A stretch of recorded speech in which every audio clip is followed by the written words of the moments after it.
Snow was falling. It covered the palace and drifted onto the ebony windowsill where the Queen sat at the open window, busy at her embroidery. She glanced at the snowflakes and, distracted by their beauty, accidentally pricked her finger. A spot of red blood dropped onto the soft white snow. Oh, how I wish I had a daughter, with hair as black as this ebony windowsill, with lips as red as blood, and with skin as soft and white as the newly fallen snow, she said quietly to herself.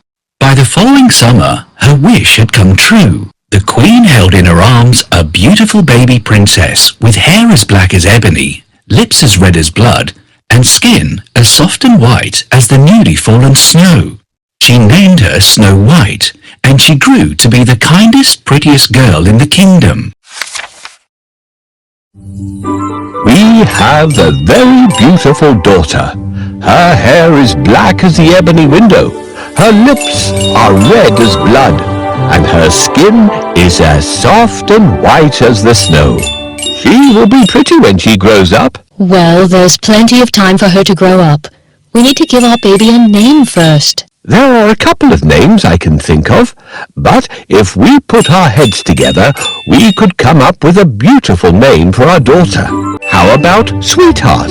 It's a beautiful name. No, we need an unusual name. How about Rose? No, almost everybody in the kingdom named their daughters Rose. Snow White. Snow White. I love it. Finally, we have found an amazing name for our princess. Nice. I have to go now. I have a lot of work to do. All right. I need to sew a dress for my baby. She will always wear the prettiest outfits.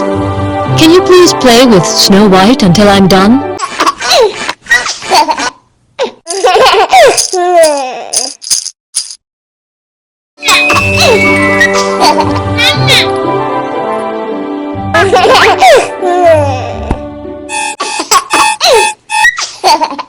Thank you. You are really a good babysitter.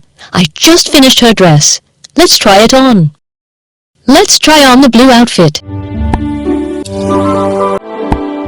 It's beautiful, but we need a blue outfit.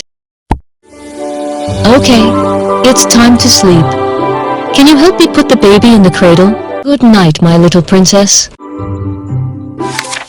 Sadly, the Queen became ill and died. The King was heartbroken, but after a while he fell under the spell of a very beautiful enchantress and married her.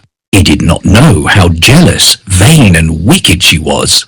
Every day she would gaze into her magic mirror and ask, "Mirror, mirror on the wall, who is the most beautiful woman of all?" The mirror would reply, Of all the women that were ever seen, you are the most beautiful, dear Queen. This made the vain Queen happy. Mirror, mirror on the wall, who is the fairest in the world? Of all the women in the world. What happened? The mirror is broken. We need to connect the crystals to make the mirror come back to life.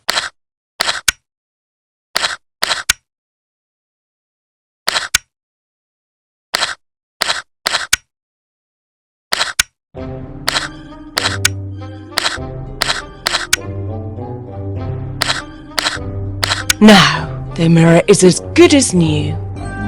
Mirror, mirror on the wall, who is the most beautiful woman of all? I've been mended, but all my reflections got mixed up. Can you find Snow White among them? This is Snow White, of all the women that were ever seen. Snow White is the fairest, dear Queen. It is impossible. Huntsman, Your Majesty. take Snow White into the forest, tie her up to a tree and leave her there. But Your Majesty. No buts. If you disobey me, you will lose your head. All right, as you say, Your Majesty.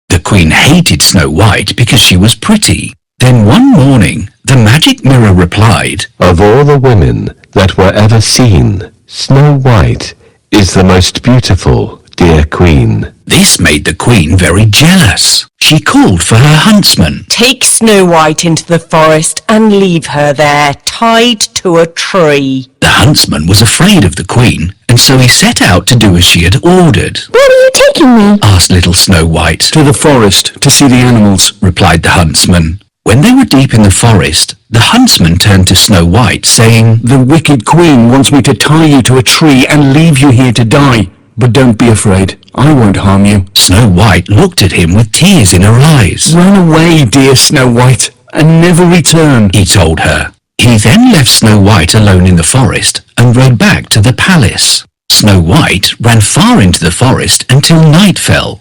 Frightened and tired, she lay down on a bank of sleeping primroses.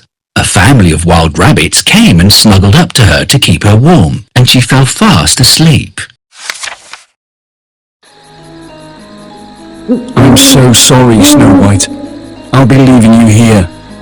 Don't return to the palace, or the Queen will punish both of us. Goodbye, and thank you for sparing me. Now I'm alone in this deep and dark forest. How do I get out of here? I will help you get out of this thicket. Follow me. Who is it?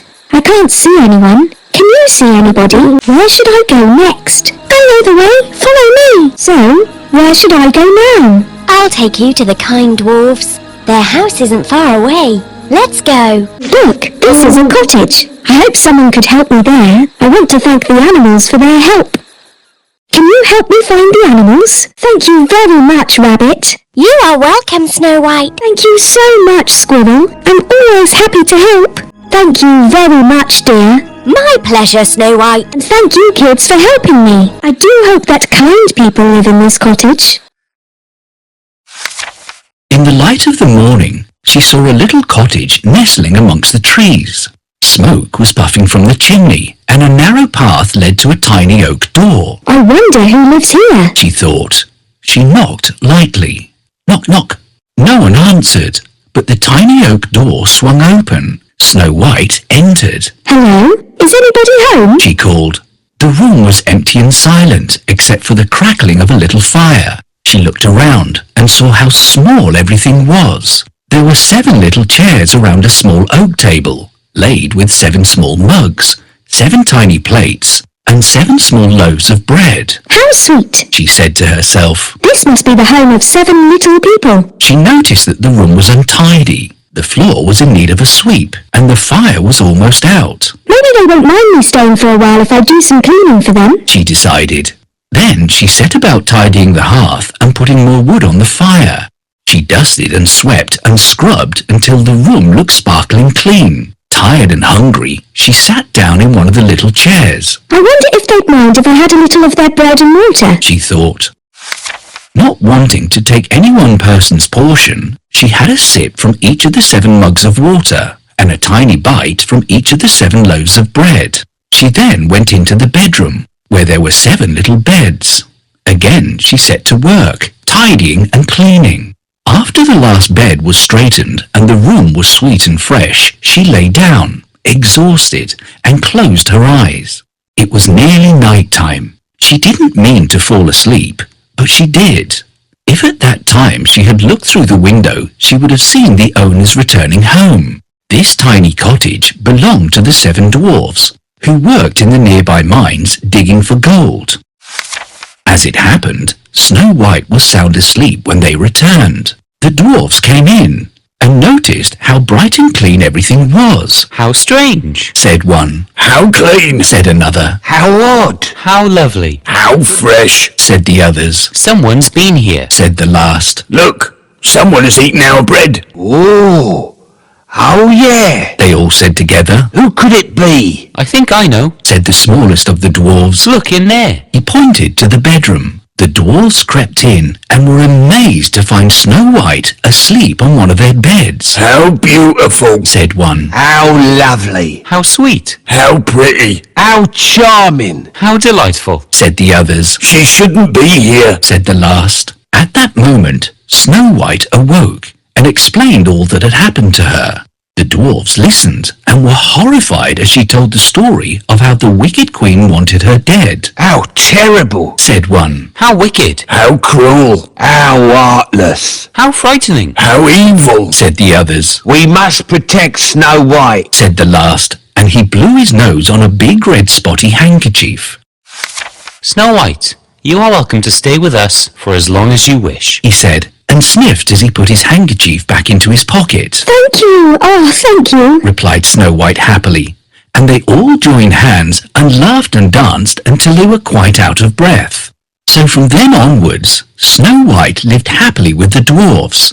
She helped them cook and clean, and was loved and cherished by every one of them.